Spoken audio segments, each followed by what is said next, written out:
Hai sahabat-sahabat Anyokun, apa kabarnya? Ketemu lagi bersama saya Anyokun di channelnya Anyokun Mengupas Tuntas. Mengupas Tuntas kali ini aku datang seorang bintang tamu. Dia itu seorang aktor film. Bahkan dulunya dia memiliki grup band. Mau tahu siapa dia? Ini dia, Nick Carter. Apa kabar Nick Carter? Duh, sehat, alhamdulillah. Ya. Kamu kayak habis datang dari Korea ya? Apa Iya, kamu? iya jaketnya ya. Nah, Terus nggak. soalnya agak kedinginan. Iya sih. Oke, Nick Carter nih. Teman-teman di sana pengen tahu dong perjalanan karir kamu tuh gimana sih awalnya waktu kamu terjun ke dunia acting ini dan entertainment, awalnya gimana sih Ya, perjalanannya? tapi sebelumnya thank you banget Maknya udah undang ke acara ini, Sama-sama. ke konten ini.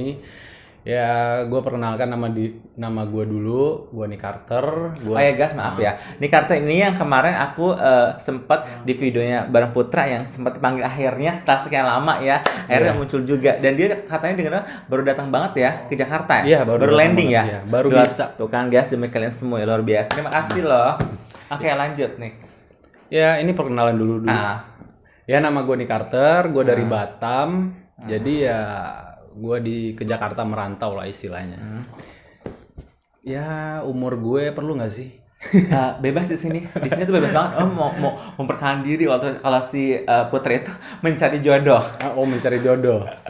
Ya, sebelumnya sih gue datang ke Jakarta ini untuk meniti karir di dunia entertain, ya kan. Jadi sebelumnya di Batam itu, jadi gue udah sering ikut lomba-lomba gitu, Mak. Jadi Oke. mulai dari lomba fashion show, dulu lomba sempet- nyanyi, oh, ya kan. gitu. Makanya gue sempet terlibat di band karena gue bisa nyanyi gitu kan. Oke. Terus habis itu lomba acting, ya alhamdulillah sih di Batam itu setiap lomba apapun ikut, jadi gue Selalu menang gitu luar kan. biasa. Berarti prestasinya dari dulu tuh udah banyak sekali ya. Mungkin kalau di rumah pialanya banyak kali berjejer ya. Ya begitulah.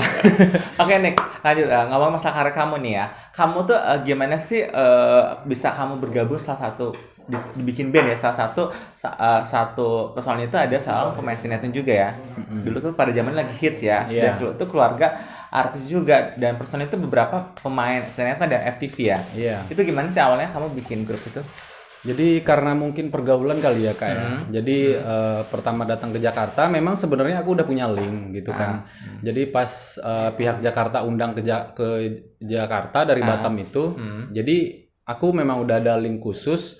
Aku langsung syuting gitu. Oh gitu. Nah, awalnya belum di film dulu. Awalnya stripping dulu. Stripping, Iya. sinetron? Iya, sinetron Oke. sama Nikita Willy dan Alisa Subandono waktu itu. Oh, tuh masih kecil-kecil ya, Iya. dulu banget ya. Nah, Terus? memang aku di saat itu masih sekolah gitu. Harus sekolah. Nah, jadi khusus untuk stripping itu aku terbang ke Jakarta. Habis selesai stripping itu, aku balik lagi gitu loh. Nah, terus Aku sekolahnya? lanjutin kuliah dulu. Oh, kuliah. Pas sudah tamat, baru aku langsung ke Jakarta lagi buat memulai lagi gitu. Lagi. Jadi mau terlibat di suatu band gitu kan, bergaul sama teman-teman yang mungkin notabene udah lebih artis Artis daripada senior aku lah gitu ya. kan. Karena pas di saat aku syuting itu, aku udah kenal mereka gitu loh. Oke, karena pernah produksi bareng. Pernah produksi Iya, bareng betul. gitu, nongkrong gitu kan. Ya begitu. Akhirnya kamu bergabung lah. Oke, terus Nick, ngomongin masalah karir nih, kamu tuh sebenarnya tuh lebih seneng ngeband atau ke dunia acting sih? Kalau kamu boleh milih? Ini harus milih ya. Ya nggak juga sih, kalau mau jawab nggak apa-apa ya, di sini kan bebas ya guys.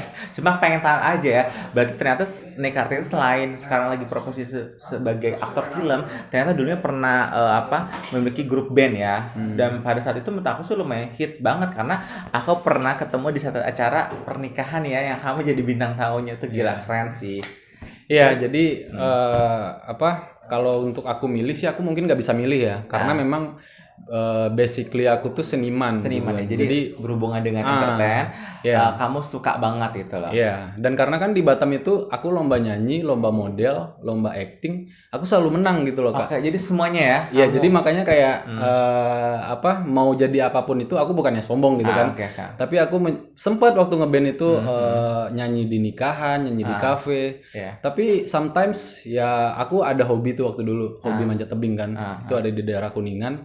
Terus latihannya di situ ada pihak iklan ngubungin pertama kali untuk jadi main film, tapi yang bisa manjat tebing gitu loh. Oke, yang ada fighting, misalnya yang ada ekstrim-ekstrimnya ya, Ada adegan-adegan ekstrimnya ekstrim gitu ya. kan.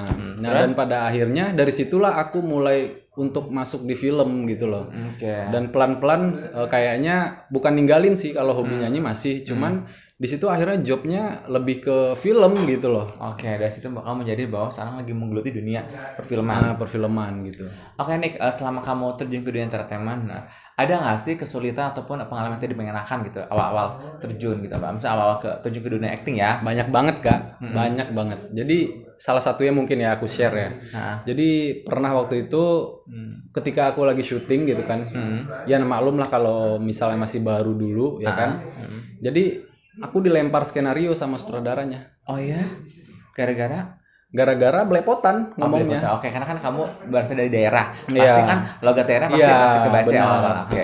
Dan sedangkan kalau sebagai aktor yang baik itu, lo mau berasal dari daerah manapun harus menggunakan bahasa Indonesia dengan jelas artikulasinya. Iya. Oke. Istilahnya bahasa Jakarta lah Iya, gitu sangat kan. gaul Jakarta lah. Anak salah. gaul Jakarta Terus gitu. terus kamu gimana mengatasi ketika kamu dapat komplain ataupun kamu dapat tekanan, sedangkan kamu juga harus profesional kan, harus melanjutkan pekerjaan kamu, harus melanjutkannya. Terus Jadi ceritanya pas ketika aku ada dapat dialog itu, terus tiba-tiba aku dilempar tuh sama skenario kan. nah, Terus memang bener sih aku langsung kayak diem sesaat gitu kan. Terus sutradaranya bilang cut dulu deh gitu. Coba dulu lo baca dulu yang bener itu skenarionya apa. Akhirnya aku ke ruang artis. Pas di ruang artis itu aku yang masih kayak sutradara udah nunggu 15 menit 20 menit dan akhirnya sutradara nyamperin aku gitu loh. oke. Dan sutradaranya pegang pundakku gitu kan. Terus dia bilang, "Bro," katanya, "yang gua marahin di sini itu adalah si yang nama peran ini, bukan diri lo yang gua marahin," katanya. Di situ aku langsung semangat. Kenapa? Karena kalau kita dimarahin sama orang, otomatis kita berpikir kalau dia membenci diri kita. Yes, betul. Padahal si sutradara itu benci sama orang yang di peran itu. Iya, peran gitu itu. loh. Nah, dan pada akhirnya jangan tersinggung bro gini. Ini kita kerja gitu kan, semua pengen bagus. Kalau satu jelek, semuanya akan jadi jelek katanya. Dan akhirnya di situ aku langsung semangat gitu kan. Jadi Jadi kamu apa namanya? Jadi kamu bangkit lagi. Iya, kan? bangkit Karena lagi. ketika kamu waktu pada saat kamu down tuh saudaranya tuh ngasih tahu bahwa beliau tuh nggak marah sama kamu tapi sama perannya. Iya. Karena kamu tidak bisa kurang maksimal ya. Karena mungkin saudaranya yakin kamu tuh bisa. Iya. Akhirnya kamu tuh mencoba bangkit. Akhirnya kamu bisa lancar ya. Iya. Dan akhirnya saya 2 kali di take. Akhirnya alhamdulillah bisa gitu loh. Oke. Terus nih selama kamu tadi kan pengalaman tidak enaknya. Terus kamu pernah nggak sih selama kamu syuting tuh pengalaman yang tidak bisa dilupakan gitu? Yang menyenangkannya apa gitu?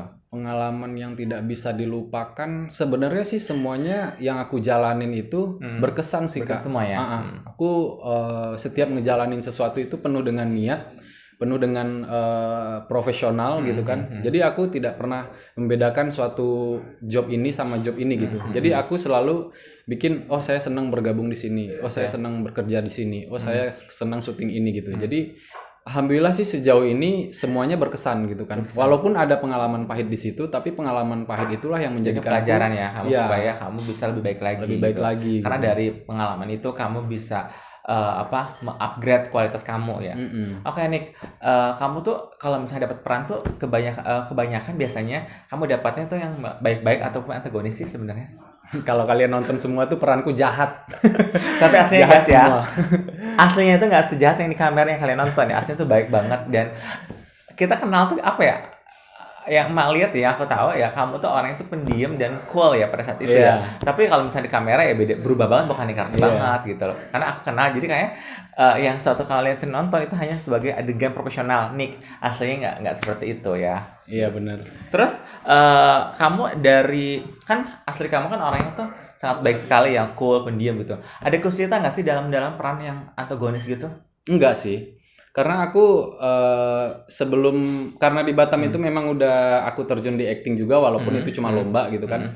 Aku tuh belajar untuk menghina diri sendiri dulu gitu. Oh, gitu. Jadi dalam artian ketika aku berakting, keluarga aku bilang itu jelek, itu bagus gitu. Jadi aku lebih ke diri sendiri dulu, keluarga. Jadi otomatis kalau kita mau dibilang jelek sama orang atau bagus sama orang, kita harus ngaca dulu dong gitu. Betul. Istilahnya kalau kita acting, kita di depan kaca, Harus review dulu ya diri iya, sendiri ya. review gitu kan. Jadi kalau menurut kita itu jelek, jadi jangan tersinggung kalau orang lain bilang jelek gitu loh. Jadi dan memang awal mulanya aku tidak mau mengecewakan suatu produksi dengan acting aku gitu kan. Nah makanya aku harus belajar dulu untuk menghina diri sendiri dulu sebelum dihina orang lain. Oke, jadi kamu tuh udah terbiasa sama keluarga kamu tuh dapat kritikan Iya, pedas gitu. Sehingga pedas. kamu ketika kayak misalnya dapat tawaran, dapat job, kamu profesional benar-benar maksimal banget ya, karena kamu udah mempersiapkannya ya. Oke Nick, apa sih namanya tuh, kamu tuh targetnya di tahun ini tuh apa sih yang kamu pengen raih nih? Kamu kan ngeband udah, main film udah, ada nggak sih kamu mungkin pengen dapat film lagi, mungkin dengan genre yang berbeda yang nggak pernah kamu mainin, ataupun kamu dapat perannya tuh pengen yang kamu pengen itu berbeda sekali, ataupun kamu pengen terjun ke dunia bisnis atau apa? Ada nggak sih target-target yang kamu yang pengen raih di tahun ini? Kalau aku sih lebih berkarya itu pasti gitu. Tapi kalau untuk target berkarya mau setinggi apapun itu aku pasti akan jalanin gitu loh.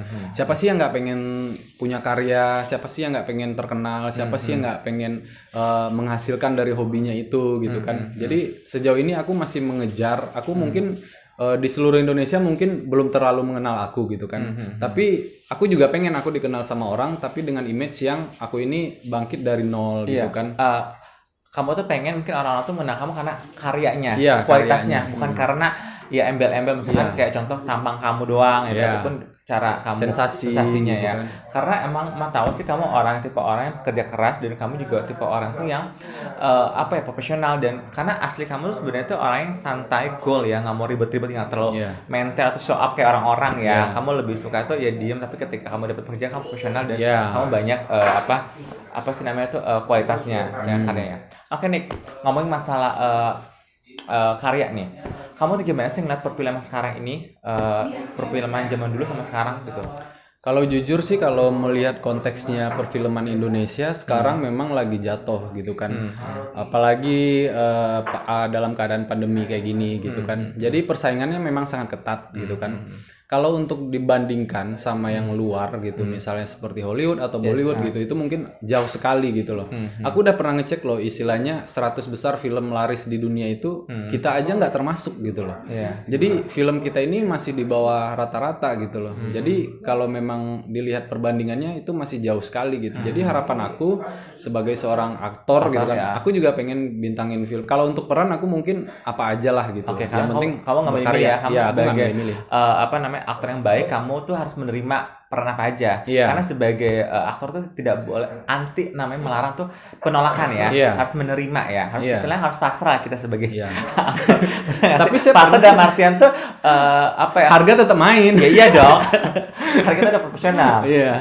Oke. Terus tapi aku pernah loh Kak, ini ditawarin satu peran sama orang gila gitu kan. Aku belum pernah peran sebagai orang gila gitu kan. Tapi aku udah observasi gitu loh. Kalau kita seorang aktor kan kita harus observasi. Banyak-banyak riset dan observasi ya. Riset dan observasi.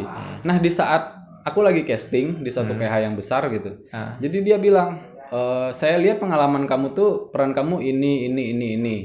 Terus saya di sini perannya adanya orang gila katanya. Tapi itu scene-nya lumayan katanya gitu. Terus saya bertaruh sama kamu katanya. Maksudnya bertaruh dalam artian lo tuh harus bagus gitu loh. Tapi kalau nggak bagus ya nggak ada harapan buat lo gitu. Jadi aku langsung balas dengan kata-kata yang kayak gini istilahnya. Oke, kalau Bapak nantang saya jadi orang gila, seandainya saya bisa jadi orang gila, lebih gila daripada orang gila yang sebenarnya gimana? Aku bilang, aku bisa nggak main katanya? Itu pasti katanya. Terus dan pada akhirnya aku acting jadi orang gila dan beneran lebih gila daripada orang gila beneran Kak. Gitu loh. Nah disitulah mereka langsung tepuk tangan gitu loh. Langsung terpukau sama kamu ya, karena luar biasa. Mereka ngeliat kamu tuh kayak di luar dari zona merahnya, aku selama ini gitu kan. Ya kayak gitulah. Kita kan kalau kita milih-milih peran itu bakalan balik ke diri kita sendiri gitu. Karena brand image itu ngebentuknya susah. Tapi kalau kita jatuhkan dengan attitude yang tidak baik, itu kedepannya pasti akan nggak baik juga. Betul. Karena itu nggak bikin kualitas kamu tuh stuck ya, nggak berkembang. Oke, masalah kualitasnya. Nick, kamu tuh ngelihat sekarang ini ya kan banyak banget tuh selebgram, youtuber pada main film gitu loh. Itu gimana ya? Sedangkan tuh kadang-kadang kualitas mereka tuh kadang-kadang kurang memiliki standaritasnya seorang aktor ya, kalau menurut Mak pribadi ya. Nah, dari pandangan kamu tuh gimana gitu? Dengan kamu tuh kan pernah ngalamin proses yang begitu panjang dari pemain sinetron, ngeband sampai bisa terjun ke dunia film gitu. Gimana sih kalau dari pandangan kamu gitu? Kalau menurut pandangan aku sih, kalau selebgram atau YouTubers itu bisa dibilang artis gitu kan. Karena artis itu belum tentu seorang aktor gitu. Betul. Kalau artis itu bisa jadi selebgram. Kenapa dia namanya selebgram? Karena dia artis di Instagram gitu kan. Betul. Dia YouTuber karena dia artis di YouTube gitu loh. Tapi belum tentu dia seorang aktor yang bisa memerankan suatu peran di film gitu kan. Nah, makanya ketika YouTubers atau selebgram main film gitu kan, mungkin dari segi penghasilan keuntungan dari film itu mungkin akan lebih besar karena selebgram itu followersnya mungkin udah juta-jutaan kan, atau YouTubers sudah subscribernya udah banyak gitu kan. Mungkin dari segi bisnis itu bakalan bisa mendapatkan keuntungan yang berlebih. Betul. Tapi kalau dari diri pribadi aku sendiri, kalau misalnya sesuatu yang kita bikin itu bagus, pasti hasilnya akan bagus gitu loh. Betul. Tapi aku bukannya anti sama YouTubers atau selebgram untuk main film, tapi kalau mereka berbakat untuk main film itu dan mendapatkan peran itu ya why not gitu. Tapi maksudnya sejauh ini yang kita tonton film Indonesia, setiap selebgram atau YouTubers atau stand up comedy juga ada gitu kan main film. Mungkin dari segi acting mereka itu tidak terlalu bisa gitu kan. Jadi kembali lagi industri bermain. Iya. Jadi mereka takut filmnya rugi, ya mendingan gue ngambil selebgram, YouTubers atau stand up comedy banyak ya gitu. Tapi ngomongin masalah YouTubers dan selebgram, tapi benar kan kamu bilang juga ada juga komedian. Tapi yang melihat komedian cukup lumayan bagus ya. Misalnya dia dengan porsinya mereka seorang komedian, mereka mencoba untuk maksimal sih gitu. Cuman mungkin berhubungan dengan YouTuber selebgram itu mereka harus mau ngikutin jadwalnya perfilman dengan contohnya harus reading, harus reading. Ya harus dijalanin prosesnya. Pokoknya harus ikutin jadwal ya. Bukannya kan biasanya kalau mungkin mereka tuh karena kebanyakan syuting suka-suka dia jadwal. Jadi kayak mereka tuh kan cara kinerjanya berbeda sekali dari aktor film gitu. Nah, oke Nick, ngomongin masalah karir kamu nih. Kamu tuh pengennya tuh dapat peran apa lagi sih selain tadi orang gila? Yang kamu pengen ini, yang menurut kamu tuh ini gue sangat tertantang sekali nih dapat peran ini gitu. Iya, kalau lebih tantangannya sih lebih ke psikopat sih. Psikopat aku belum pernah gitu kan. Terus peran trans juga belum pernah gitu kan. Aku nggak apa-apa sih maksudnya melakukan hal-hal yang memang di luar zona nyaman aku gitu loh. Jadi tapi kamu maaf potong. Kamu nggak takut dicapnya image-nya sama mereka penonton, karena kadang penonton tuh suka salah persepsi ya dengan kamu tadi dapat peran yang antagonis, kamu dibilang tuh jahat padahal aslinya kan enggak ya guys. Nah, kamu nggak takut tuh dicap jelek misalnya sama penonton? Yang penting sih ketika kita dituntut untuk melakukan peran itu, kita melakukan yang terbaik satu. Yang kedua, kalau kita sudah di rumah sehari-hari kayak gini gitu kan, ya kita real aja gitu. Kalau kita seperti apa ya seperti itu gitu. Ya memang kadang ada beberapa orang yang di dunia realnya, di dunia nyatanya perannya itu ke bawah-bawah gitu kan istilahnya. Tapi kalau aku alhamdulillah sejauh ini, kalau aku di TV jahat ya alhamdulillah di aslinya nggak jahat gitu. Jadi aku nggak takut sih untuk nge-branding diri aku di suatu peran gitu loh. Karena kamu orang suka tantangan ya. Jadi ketika kamu bikin ini tantangan, kan orang tahu itu karya kan, betul, itu acting gitu. Justru malah sebenarnya bagus kalau misalnya orang ngecap kamu seperti itu, berarti kamu tuh berhasil gitu, sehingga tuh mereka tuh nyangkain tuh kamu serius, padahal kan sebagian cuma profesional sebagai acting gitu kan. Oke, Nick, terakhir nih ya, kasih tip dong buat teman-teman di luar sana tuh yang pengen terjun seperti kamu ini, mereka tuh harus seperti apa? Kan banyak sekali nih orang-orang tuh yang terjun ke dunia kamu itu, misalnya dunia entertainment, dunia aktor, baik mau jadi pemain sinetron, artis, ataupun aktor film, ataupun band, ataupun model, mereka tuh harus memiliki seperti apa? Kan banyak sekarang tuh cuma modal tampang doang gitu, istilahnya karbitan lah. Nah, dari pandangan seorang Nick Carter nih, seperti apa sih yang harus mereka tuh dikuasai gitu sebelum terjun? Ya, yang pasti sih di sini kita harus punya skill dulu. Gitu. Itu harus punya skill dulu, kita maunya kemana gitu. Kalau kita punya skill, istilahnya bentukan seperti apapun kita, mau itu ganteng, mau itu jelek, itu semuanya ada. Jadi bagi kalian di luar sana, jadi kalian jangan minder. Misalnya kalian mungkin kurang ganteng, kurang cantik gitu kan. Kalian itu sebenarnya punya karakter semua. Cuma kalian yang kurang pede untuk menilai diri sendiri gitu loh. Jadi kalian harus punya itu dulu nih. Mentalnya harus kuat ya. Mentalnya gitu. Jadi merantau di Jakarta itu nggak susah gitu loh. Nggak gampang gitu kan. Iya.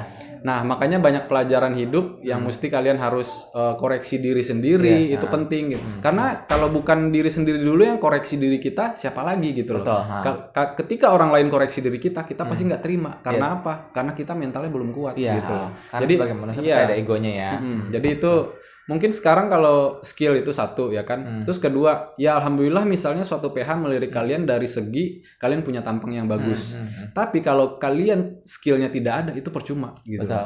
Karena apa? Seorang produser akan melirik, oh ini cantik, oh ini ganteng. Tapi ketika kalian berakting kalian tidak bisa apa-apa, ya sama aja bohong. Betul. Gitu loh. Karena kita berakting itu ya kita mengeluarkan skill kita, bukan mengeluarkan kegantengan kita gitu. Yes, Karena semua orang itu belum tentu bisa jadi artis kalau mereka diri sendiri itu tidak menerima skillnya mereka sendiri. Betul, gitu loh. Jadi itu yang kalian harus persiapkan. Dan jangan kalian juga harus berhati-hati mungkin sama manajemen atau agensi yang notabene mungkin mau ngorbitin kalian gitu loh. Karena di luar sana juga banyak penipuan-penipuan gitu kan, seperti agensi yang mungkin dibilang agensi juga bukan, tapi mengaku seorang manajer papan atas biasanya gitu ya, yang misalkan pernah ngobitin artis A, B, C, D.